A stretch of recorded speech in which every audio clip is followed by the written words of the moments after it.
خوبصورت جنگل، یہاں درختوں کی شاخیں آسمان سے باتیں کرتی تھیں۔ ایک چھوٹا سا گاؤں تھا جہاں ایک چھوٹی سی لڑکی زینب اپنی ماں کے ساتھ رہتی تھی۔ زینب کو پرندے بہت پسند تھے اور اکثر جنگل میں جا کر پرندوں کے ساتھ کھیلتی تھی۔ ایک دن جب زینب جنگل میں کھیل رہی تھی، اس نے دیکھا کہ ایک خوبصورت چڑیا جس کے پر سونے جیسے چمک رہے تھے درخت کی ایک شاخ پر بیٹھی ہے۔ زینب نے ایسی خوبصورت چڑیا نہیں دیکھی تھی۔ اس نے چڑیا کے قریب جا کر کہا، تم کتنی خوبصورت ہو، کیا میں تمہارے ساتھ کھیل سکتی ہوں؟ چڑیا نے زینب کی طرف دیکھا اور کہا، میں سونے کی چڑیا ہوں اور میری کہانی بہت عجیب و غریب ہے، کیا تم میری کہانی سننا چاہو گی؟ زینب نے کہا، ہاں بالکل۔ چڑیا نے کہا، میں بہت سال پہلے ایک عام چڑیا تھی، لیکن ایک پری نے مجھے سونے کی چڑیا بنا دیا تاکہ میں لوگوں کی مدد نہ کر سکوں، لیکن جادو کے اثر سے میں اپنی آزادی کھو بیٹھی ہوں اور اب ایک سچے دوست کی مدد سے آزاد ہو سکتی ہوں۔ زینب نے چڑیا سے کہا، میں تمہاری مدد کیسے کر سکتی ہوں؟ چڑیا نے جواب دیا، تمہیں جادوئی پری کو تلاش کرنا ہوگا، صرف وہی مجھے آزاد کر سکتی ہے۔ زینب نے وعدہ کیا کہ وہ پری کو ضرور تلاش کرے گی۔ اگلے دن زینب نے اپنی تلاش شروع کی اور جنگل کے بیچ ایک خوبصورت جھیل تک پہنچی اور اس نے دیکھا کہ ایک خوبصورت پری پانی کی سطح پر اڑ رہی ہے۔ زینب نے پری کو پکارا، ارے جادوئی پری، کیا آپ میری مدد کر سکتی ہو؟ پری نے زینب کی طرف دیکھ کر مسکرا کر کہا، ہاں پیاری بچی، بتاؤ کیا مسئلہ ہے؟ زینب نے پری کو سونے کی چڑیا کے بارے میں بتایا۔ پری نے کہا، تمہاری نیک نیتی نے مجھے بہت متاثر کیا ہے، میں تمہاری مدد کروں گی۔ پری نے اپنی جادوئی چھڑی سے جھیل کے پانی کو چھوا اور ایک روشنی کا گول دائرہ بنایا اور اس نے زینب سے کہا، چلو مجھے اس چڑیا کے پاس لے چلو۔ زینب اور پری دونوں چڑیا کے پاس پہنچے۔ پری نے چڑیا کی طرف دیکھا اور کہا، تمہیں آزاد کرنے کا وقت آ گیا ہے۔ پری نے اپنی چھڑی سے چڑیا کے اوپر جادو کیا اور چڑیا پرانے جادو سے آزاد ہو گئی۔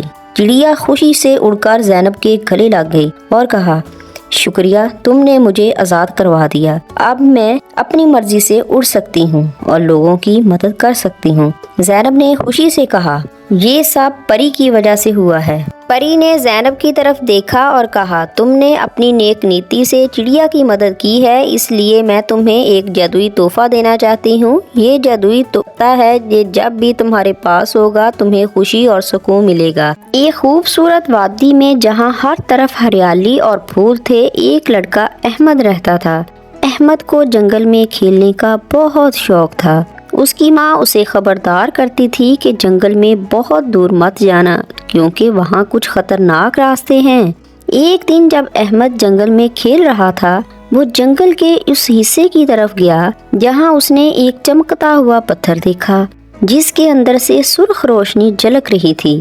احمد کا دل تجسس سے بھر گیا اور وہ اس پتھر کو اٹھانے لگا۔ زمین کانپنے لگی اور اچانک ایک گہری دراڑ پیدا ہوئی۔ احمد توازن کھو بیٹھا اور گہرائی میں جا گرا۔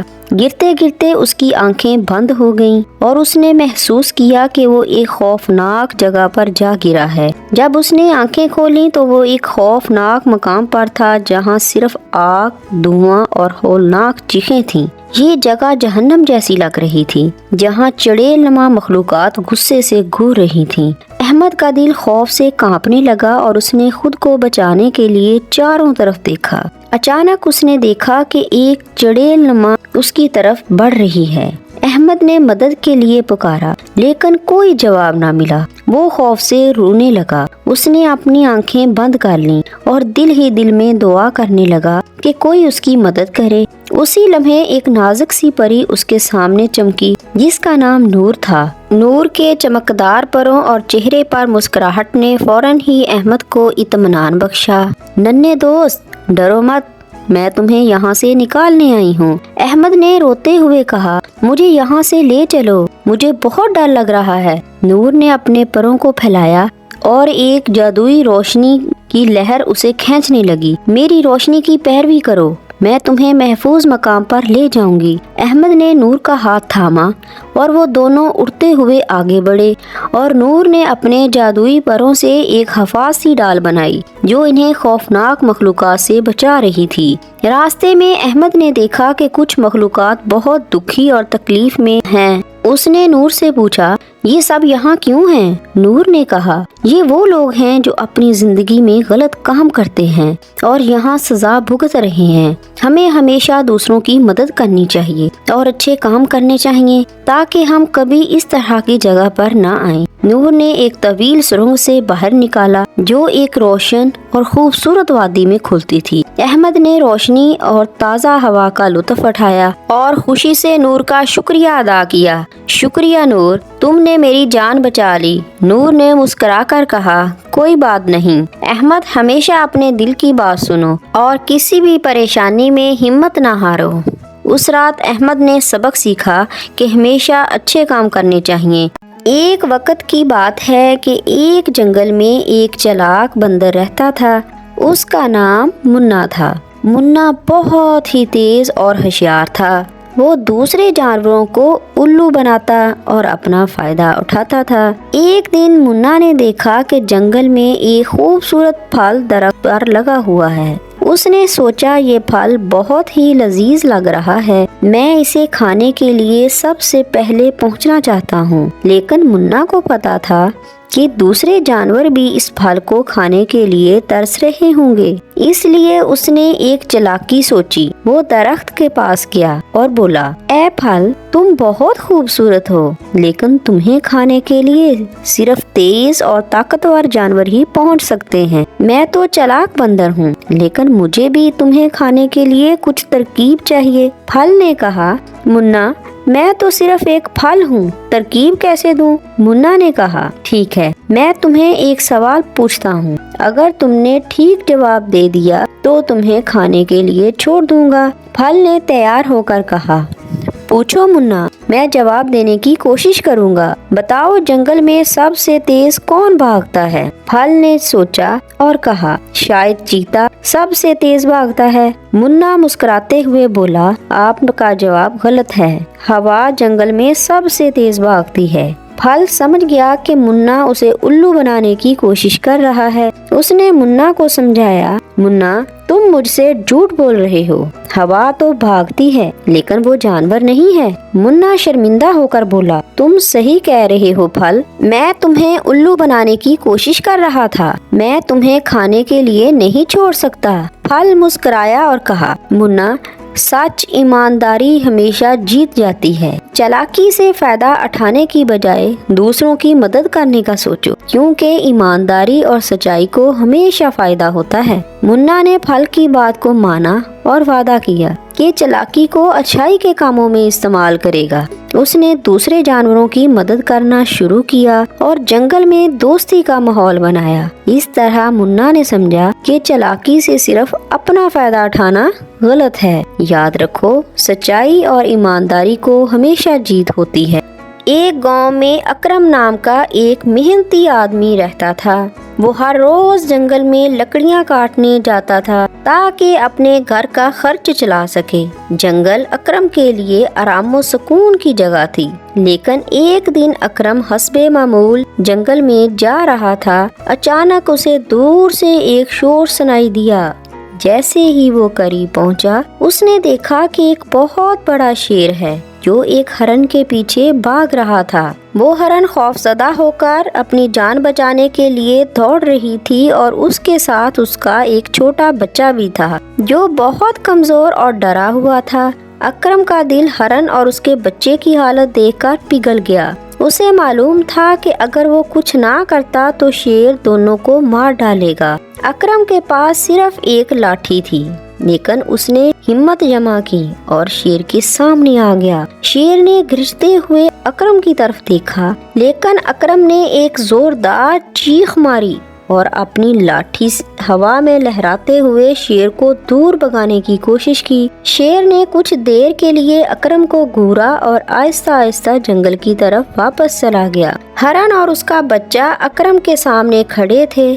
ان کی آنکھوں میں اکرم کے لیے شکر گزاری اور حیرانی تھی۔ अकरम ने हरन के बच्चे को प्यार से थपथपाया। कुछ जादुई हुआ।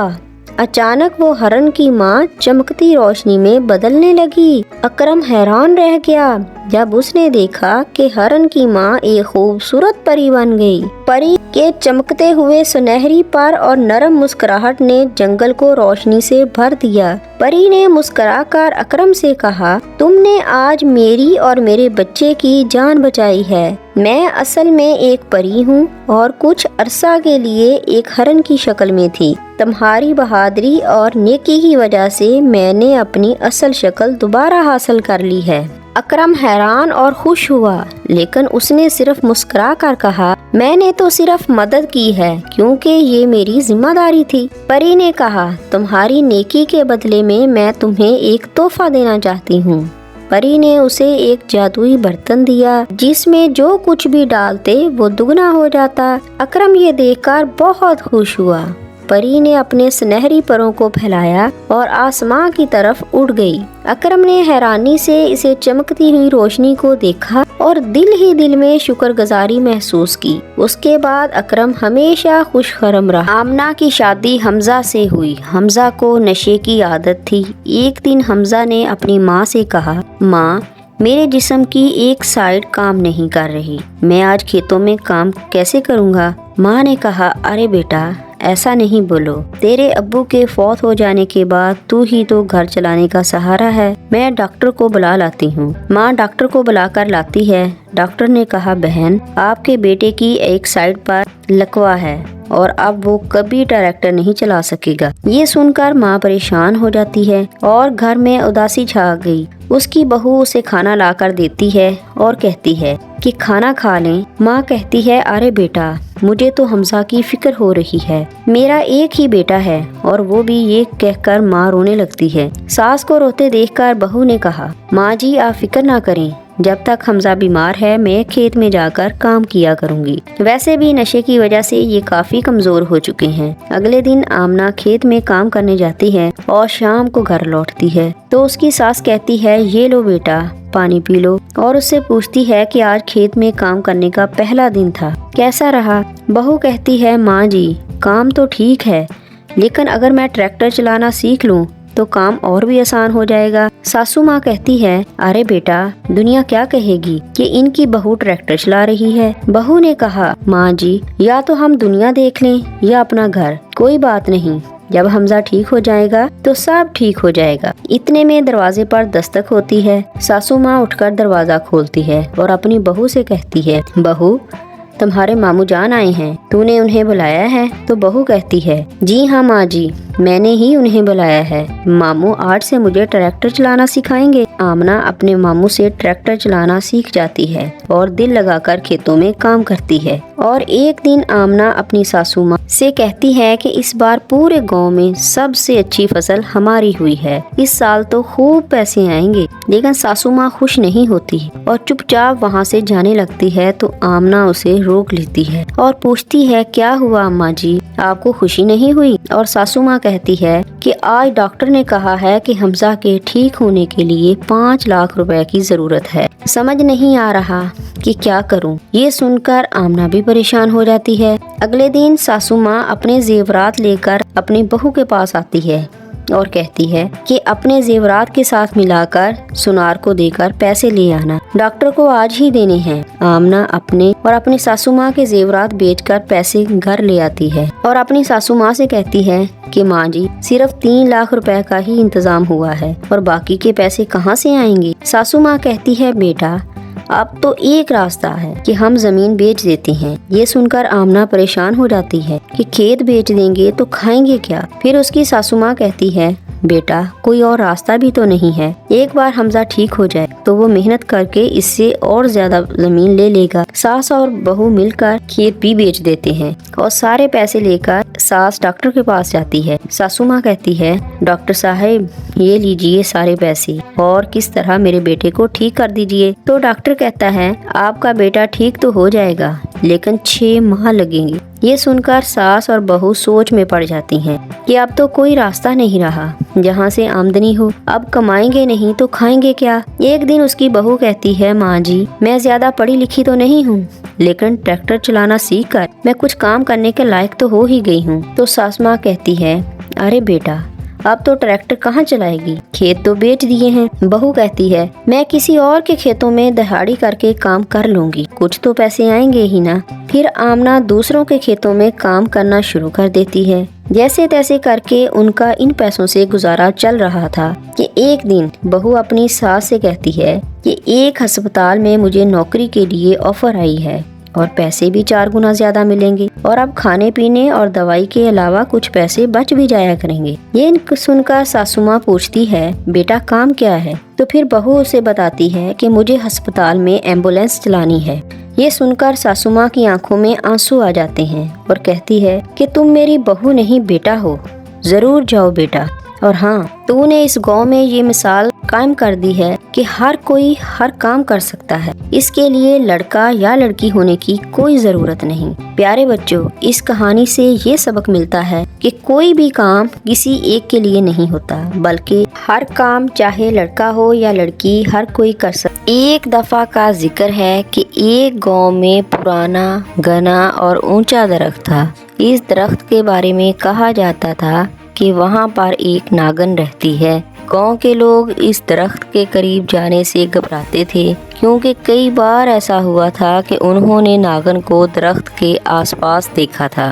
जब भी कोई उसके करीब जाने की कोशिश करता तो नागन खतरनाक आवाजें निकाल कर लोगों को डराती थी। गांव के लोग नागन से बहुत परेशान थे, क्योंकि उस रास्ते में पड़ने वाले इस दरख्त के पास से गुजरने से भी घबराते थे। लोगों का ये कहना था कि इस दरख्त के करीब जाने से उनके जानवर और बच्चे बीमार पड़ जाते हैं। एक दिन गांव के बुजुर्ग लोगों ने फैसला किया कि उन्हें कुछ करना होगा ताकि वो इस नागन से जान छुड़ा सकें। एक दलेर और बहादुर नौजवान जिसका नाम आर्यान था, उसने अपने गांव वालों को यकीन दिलाया कि वो नागन से जरूर बात करेगा और वो ये कोशिश करेगा कि वो वहाँ से चली जाए। गांव के लोगों ने उसे मना किया, मगर आर्यान ने अपनी जिद ना छोड़ी। एक रात वो इस दरख्त के करीब पहुँचा तो उसने देखा कि नागन वाकई वहाँ पे मौजूद थी। उसने आर्यान को देखते ही अपने फन को फैलाया, मगर आर्यान ने हिम्मत नहीं हारी। वो नरम लहजे में मुस्कुरा कर बोला, नागन, हमें तुमसे कोई दुश्मनी नहीं है, हम तो सिर्फ ये चाहते हैं कि हमारे बच्चे और जानवर इस दरख्त के पास से महफूज गुजर सकें। क्या तुम हमें बता सकती हो कि तुम यहाँ क्यों रहती हो? नागन ने हैरानो परेशान होकर आर्यान को देखा और नरम आवाज में बोली, मैं इस दरख्त की मुहाफिज हूँ और ये दरख्त मेरी माँ की यादगार है। बहुत अरसा पहले इस दरख्त के नीचे मेरी माँ मर गई थी और मैंने अपनी माँ से वादा किया था कि मैं इस दरख्त को हमेशा बचाऊंगी। मुझे आप लोगों से कोई दुश्मनी नहीं है, मगर मैं आप लोगों को अपनी माँ की यादगार के करीब नहीं आने देती। अली ने ये सुनकर अफसोस का इजहार किया और कहा कि मैं तुम्हारे दुख को समझ सकता हूँ और मैं तुमसे वादा करता हूँ कि हम गांव वाले इस दरख्त का एहतराम करेंगे और इस दरख्त को कोई नुकसान नहीं पहुँचाएंगे, मगर मेहरबानी करके हमें इस जगह से गुजरने दो ताकि हमारे बच्चे और जानवर महफूज रह सकें। आर्यान की बातों का नागन पर गहरा असर हुआ और बोली, अगर तुम लोग वाकई इस दरख्त का एहतराम करोगे तो मैं आप लोगों को कोई नुकसान नहीं पहुंचाऊंगी, लेकिन अगर किसी ने इस दरख्त को नुकसान पहुंचाने की कोशिश की तो मैं उसे कभी माफ नहीं करूंगी। आर्यान ने नागन से वादा किया कि गांव वाले इस दरख्त का ख्याल रखेंगे। इस वाक़े के बाद नागन दरख्त के पास तो रहती, मगर गांव वालों को तंग नहीं करती थी। गांव वालों ने दरख्त का एहतराम शुरू कर दिया और वहां पर एक छोटी सी मस्जिद बना दी ताकि हर कोई इस जगह का एहतराम करे, क्योंकि ये नागन की माँ की यादगार थी। नागन और गांव वालों के दरमियान अमनो ईमान कायम हो गया और गांव में खुशहाली आ गई।